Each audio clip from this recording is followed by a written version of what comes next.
એક ઉંમર પછી બહુ જ બધા રોગો તમારી લાઈફમાં એન્ટ્રી લઈ લે છે. એના વિષયમાં વધારે જાણકારી માટે એમાં એવું થાય છે કે જેમ લેડીઝમાં મેનોપોઝ આવે એમ પુરુષોમાં પણ આફ્ટર 50 યર્સ અમુક હોર્મોનલ ચેન્જીસ આવે અને સૌથી કોમન કમ્પ્લેન હોય યુરિન પાસ કરવામાં તકલીફ પડે અને રાતે વારે ઘડીએ ઊભા થઈને જોવું પડે, ઊંઘ બગડે. તમને કેટલી પીડા થતી હતી? પેશાબની અંદર તકલીફ થવા લાગી હતી. ખાસ કરીને રાત્રે પેશાબ કરવા માટે વારે ઘડીએ ઉઠવું પડતું હતું. એવું લાગે કે પેશાબની કોથળી ભરાયેલી રહેશે અને પેશાબ પૂરેપૂરો થતો નથી. મને આ મોહલ બેંકર સાહેબનો એ જાણવા મળ્યું કે તમારે એડમિટ થવાનું સવારે અને સાંજે તમને એમ કે ડિસ્ચાર્જ કરી દેવામાં આવશે. શાંતિથી ઊંઘવા ના મળે ને એટલે નેક્સ્ટ ડે આપણને કામ કરવાની ઈચ્છા ના થાય. તો એ ટ્રીટમેન્ટમાં તમારો એક્સપિરિયન્સ કેવો હતો? પ્રોસ્ટેટનું મેં સાંભળ્યું કે એમાં કેન્સરનો બી કોઈ એ રહ્યા કરે છે અને મને એમને જે ટ્રીટમેન્ટ બતાવી અને જે કહ્યું એ રીતે મેં તરત I took decision on that immediate day અને હું એડમિટ થઈ ગયો અને એમણે મને ત્યાં એમને પ્રોસેસ કર્યું અને રાત્રે મને 10 વાગે રજા આપી દીધી. બીજા દિવસથી I started my usual life, normal life. તો ડૉક્ટર મોહલ, તમે કઈ ટ્રીટમેન્ટ યાકુબભાઈને કરી આપી? આપણે જેમ હાર્ટની એન્જિયોગ્રાફી કરીએ એવી રીતે પ્રોસ્ટેટની એન્જિયોગ્રાફી કરીને સારવાર કરીએ છીએ. સો વિધાઉટ એની સર્જરી કટ આ સાઇઝ રિડ્યુસ થઈ શકે છે અને એને કારણે સિમ્પ્ટોમેટિક રિલીફ પડે છે.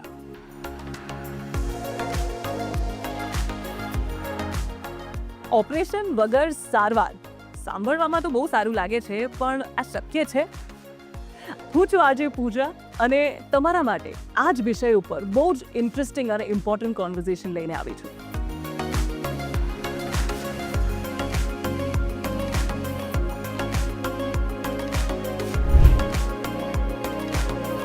તો એક ઉંમર પછી બહુ જ બધા રોગો તમારી લાઈફમાં એન્ટ્રી લઈ લે છે અને એમાં સૌથી કોમન જે છે એ છે પ્રોસ્ટેટ. અને એના વિષયમાં વધારે જાણકારી માટે આપણા સાથે અહીંયા છે ડૉક્ટર મોહલ બેંકર. તો સર, સૌથી પહેલાં તો પ્રોસ્ટેટ શું છે અને એના વિષયમાં આપ મે બી માહિતી ઇફ યુ કેન શેર. તો પ્રોસ્ટેટ એક એવી ગ્રંથિ છે જે દરેક પુરુષોમાં જોવા મળે છે પેશાબની થેલીની નીચે. અને એમાં એવું થાય છે કે જેમ લેડીઝમાં મેનોપોઝ આવે એમ પુરુષોમાં પણ આફ્ટર 50 યર્સ અમુક હોર્મોનલ ચેન્જીસ આવે અને આ હોર્મોનલ ચેન્જીસમાં ટેસ્ટોસ્ટેરોનનું જે પ્રમાણ ઘટે એને કારણે પ્રોસ્ટેટનો અનકન્ટ્રોલ ગ્રોથ થાય. હવે અનકન્ટ્રોલ ગ્રોથ થાય અને પ્રોસ્ટેટની સિચ્યુએશન છે એક્ઝેક્ટ પેશાબની થેલીની નીચેના ભાગમાં, એટલે એમાંથી નીકળતી જે નળી છે એના પર દબાણ આવે અને સૌથી કોમન કમ્પ્લેન હોય યુરિન પાસ કરવામાં તકલીફ પડે અને રાતે વારે ઘડીએ ઊભા થઈને જોવું પડે, ઊંઘ બગડે. Is a main complain of most of the patients. So આપણા સાથે યાકુબભાઈ છે જે પ્રોસ્ટેટથી ગુજરી રહ્યા હતા. અને યાકુબભાઈ, તમારો એક્સપિરિયન્સ કેવો હતો? તમે કેટલી પીડા થતી હતી? Please share with us. મને લગભગ 70 યર્સ પછી પેશાબની અંદર તકલીફ થવા લાગી હતી અને મારે રાત્રે, ખાસ કરીને રાત્રે પેશાબ કરવા માટે વારે ઘડીએ ઉઠવું પડતું હતું અને પેઇન બહુ થતું નહોતું, પરંતુ એવું લાગે કે પેશાબની કોથળી ભરાયેલી રહેશે અને પેશાબ પૂરેપૂરો થતો નથી અંદર, અને એવી તકલીફો મને રહેતી હતી. દિવસે પણ મને કેટલું એવું થાય કે પેશાબ કરવા માટે જવું પડતું હતું, જેના માટે મેં એમ કે ગોધરા સર્જનની MS સર્જનની બી કોન્ટેક્ટ કર્યો, બીજા બી ડૉક્ટરોની સામાન્ય પેલું એ કર્યું, પરંતુ મને એનાથી કોઈ બહુ ફાયદો થયો નહીં.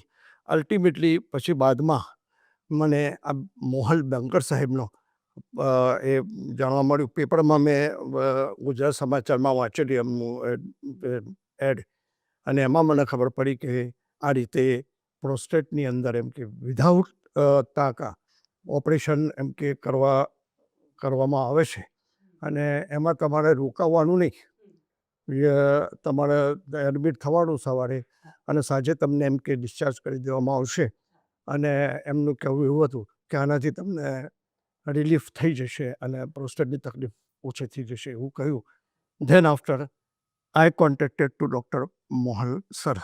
તો સર, જે યાકુબભાઈ તમારા પાસે આવ્યા હતા તો એ કયા સ્ટેજ ઉપર હતા, કયા લેવલ ઉપર હતા?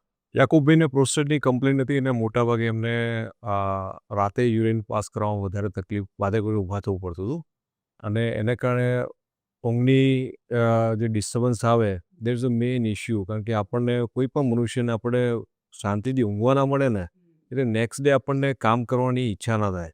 Yakubbhai is a professionally very active person, બહુ વેલ નોન પર્સન છે ગોધરાના અને એમને નેચરલી રાતે ઊંઘ ના આવે એટલે એમને નેક્સ્ટ ડે ફ્રેશ ના થાય. That is a main issue. બરાબર યાકુબભાઈ? જી. તો યાકુબભાઈ, તો પછી તમે જ્યારે ટ્રીટમેન્ટ લેવાનું વિચારે તો એ ટ્રીટમેન્ટમાં તમારો એક્સપિરિયન્સ કેવો હતો?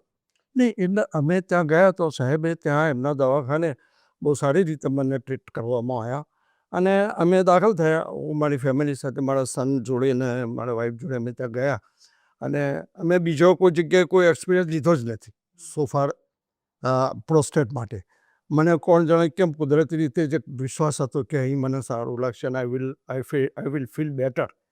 અને એટલે હું ત્યાં without consultation to any other person I went to Mohal બેન કરે. એ કુદરતી રીતે જ મને કોઈ એમના ઉપર એ હતો ભરોસો હતો. કોઈ જાતની કોઈ ભલામણ મને કરી હોય યા ઓળખાણ કરી હોય એવું નથી. Just only from the paper અમે ત્યાં પહોંચી ગયા અને હું ત્યાં જઈ અને બેઠો અને એમને કહ્યું કે આ રીતે છે અને આટલું કરવું પડશે તમારે. તમારે થોડું ઓપરેશન થિયેટરમાં 2 કલાક રહેવું પડશે અને પછી અમે સારસ્વતીમાં તમને ઓબ્ઝર્વેશનમાં 2-3 કલાક રાખીશું એમનો પ્રોસેસ કર્યા પછી પ્રોસ્ટેટનો અને દેન વી વિલ ડિસ્ચાર્જ. એ પહેલાં પણ એવું હતું કે મેં બધે પેલા અમુક દર્દીઓ તો મારું બિકોઝ હું પોતે વકીલ છું એટલે મેં અમુક વકીલોને અને બીજા બધાને પૂછું, ડૉક્ટર્સ જોડે મારે છે. અમે બી એક ટ્રસ્ટની હોસ્પિટલ ચલાવીએ છીએ અને ત્યાં બી ઓપરેશન ને બધું બરોડાથી ને એમ ડૉક્ટરો આવે છે એટલે અમને બી પેલું થોડું ડર તો રહ્યા કરતો હતો કે કંઈ કોઈ જગ્યાએ આપણે કંઈ એ થશે તો શું. કારણ કે પ્રોસ્ટેટનું મેં સાંભળ્યું છું કે એમાં કેન્સરનો બી કોઈ એ રહ્યા કરે છે. દેટ એનાથી મને થોડી દહેશત રહેતી હતી કે કંઈક એવું ના થાય. એટલા માટે મેં એમનો કોન્ટેક્ટ કર્યો સાહેબનો, મોહલ સરનો, અને હી એક્સપ્લેન મી વેરી નાઇસલી અને મને એમને જે ટ્રીટમેન્ટ બતાવી અને જે કહ્યું એ રીતે મેં તરત I took decision on that immediate day અને હું એડમિટ થઈ ગયો અને એમણે મને ત્યાં એમને પ્રોસેસ કર્યું અને રાત્રે મને 10 વાગે રજા આપી દીધી હોસ્પિટલથી. એક જ દિવસમાં તમે ટ્રી થઈ ગયા? એક જ ઓનલી 1 ડે એ એમાં લાગ્યું. ડે એટલે પૂરો ડે જ નહીં. મને તમે સમજો કે સવારે 11-12 વાગે અમે દાખલ થયા અને રાતે સાંજ તમે 10-12 કલાકમાં મને ત્યાંથી ડિસ્ચાર્જ કરી દીધો. અને નોટ ઓનલી ધેટ બટ હું પાછો તે અમદાવાદથી રાતના 10 વાગ્યે હું ગોધરા જવા માટે નીકળી બી ગયો which is 150 kilometre away from the Ahmedabad. હા. તમે જો ટ્રાવેલ પણ કરી શક્યા અને બીજા દિવસથી I started my usual life, normal life I started અને ત્યારથી હું આજ સુધી આઈ ફીલ બેટર અને I thankful to doctor Mohal sir that he has given me a best treatment so far prostate is concerned. And I have suggested so many person. કારણ કે મારા પેલા એડવોકેટ્સ હોય યા બીજા ફ્રેન્ડ્સ હોય, હું અમુક સંસ્થાઓમાં બી છું ત્યાં બી મેં આઈ સજેસ્ટેડ કે પ્રોસ્ટેટની તકલીફ હોય તો અહીં જાઓ તો સારું છે. તો ડૉક્ટર મોહલ, તમે કઈ ટ્રીટમેન્ટ યાકુબભાઈને કરી આપી? સો પ્રોસ્ટેટ માટેની જે આ એડવાન્સ ટ્રીટમેન્ટ છે that is called prostatic artery એમ્બ્યુલેશન. આપણે જેમ હાર્ટની એન્જિયોગ્રાફી કરીએ એવી રીતે પ્રોસ્ટેટની એન્જિયોગ્રાફી કરીને સારવાર કરીએ છીએ અને પ્રોસ્ટેટની એન્જિયોગ્રાફી કરીને સ્પેશિયલ એમાં 500 માઇક્રોન્સના પાર્ટિકલ ઇન્જેક્ટ કરીએ જેને કારણે પ્રોસ્ટેટનો બ્લડ સપ્લાય રિડ્યુસ થાય અને પ્રોસ્ટેટનો બ્લડ સપ્લાય રિડ્યુસ થાય એટલે એની સાઇઝમાં રિડક્શન જોવા મળે. કારણ કે જે દરેક આપણા શરીરમાં જે પણ નાનામાં નાનો યુનિટ છે દેટ ઇઝ કોલ્ડ સેલ કે ગુજરાતીમાં કોષ કહીએ, એને જીવંત રહેવા માટે ઓક્સિજન બહુ જ જરૂરી છે. ઓક્સિજન મળે બ્લડ વેસલ્સમાંથી અને બ્લડ સપ્લાય તમે રિડ્યુસ કરી નાખો એટલે 50% ઓફ બ્લડ જે સેલ્સ હોય એનું સાઇઝમાં રિડક્શન જોવા મળે. સો વિધાઉટ એની સર્જરી કટ આ સાઇઝ રિડ્યુસ થઈ શકે છે અને એને કારણે સિમ્પ્ટોમેટિક રિલીફ મળે છે. સો યાકુબભાઈએ તો ડિસિઝન લઈ લીધું છે ટુ બી પેઇડ ફ્રી. હવે ઇટ્સ યોર ટર્ન.